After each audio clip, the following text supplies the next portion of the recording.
எதுக்கு என்ன உருவாக்குனீரோ அதன்படி என்னை நீங்கள் பிரயோஜனப்படுத்துங்க, என்னை நடத்துங்கன்னு சொல்லி அவர்கிட்ட நம்மை உருவாக்கின, உங்களையும் என்னையும் உருவாக்கின தகப்பன் கிட்ட நம்மளை அர்ப்பணிக்கிறது தான் தெய்வீக ஞானம்.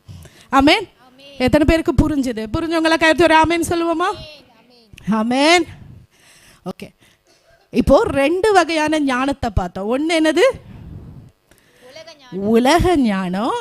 2வது தெய்வீக ஞானம். உலக ஞானத்தில் இன்னைக்கு நம்ம எல்லாருமே மோஸ்ட்லி 99% ஜனங்கள் கிறிஸ்தவர்கள் கூட நான் சொன்னது போல என்னோட பணம், என் உடம்பு என்னோடது, எல்லாம் என்னோடது, என் இஷ்டப்படி என் வாழ்க்கையை நான் வாழ, நான் அனுபவிக்க வேண்டும் அப்படின்னு சொல்லி நம்ம நினைச்சதை செஞ்சு நம்முடைய மனமும் மாம்சமும் விரும்பினபடி வாழ்ந்து, எப்படி இந்த குட்டி பாப்பா இதை கசக்கி இன்னும் கொஞ்ச நேரம் கொடுத்துருந்தோம்னா என்ன பண்ணியிருக்கோம்? எச்செல்லாம் ஊறி இது யூஸ் இல்லாமல் இருந்திருக்கும். ஆமாம் தானே? அதே போல் நம்ம என்ன செய்கிறோம்?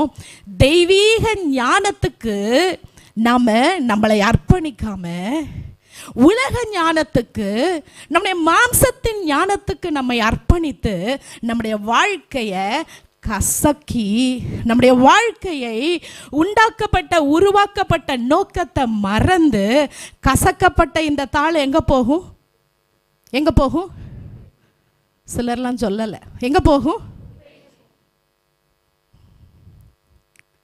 அது எப்போ தெரியும் தெரியுமா? கடைசியில் நம் கண்களை மூடும் போது, என் வாழ்க்கையில் நான் என்னத்தை சாதிச்சேன், என் வாழ்க்கையில் நான் என்ன பண்ணேன், என் வாழ்க்கையில் நான் என்னத்தை கொண்டு போகிறேன். எனக்கு பிரியமான தேவ பிள்ளையே, தெய்வீக ஞானத்துக்கு நம்மை நாம் அர்ப்பணித்தாள், நம்மை உண்டாக்கினவரின் கரத்தில் அவருடைய பெர்ஸ்பெக்டிவ் படி நம்முடைய வாழ்க்கையை நம்ம அர்ப்பணிக்கும் போது, எதுக்காக அவர் இதை உருவாக்கினாரோ அந்த நோக்கத்தை நம்மை கொண்டு நிறைவேற்றுவார். புரிஞ்சவங்க எல்லாம் கவித்து ஒரு ஆமேன்னு சொல்லுவோமா? ஹல்லேலூயா.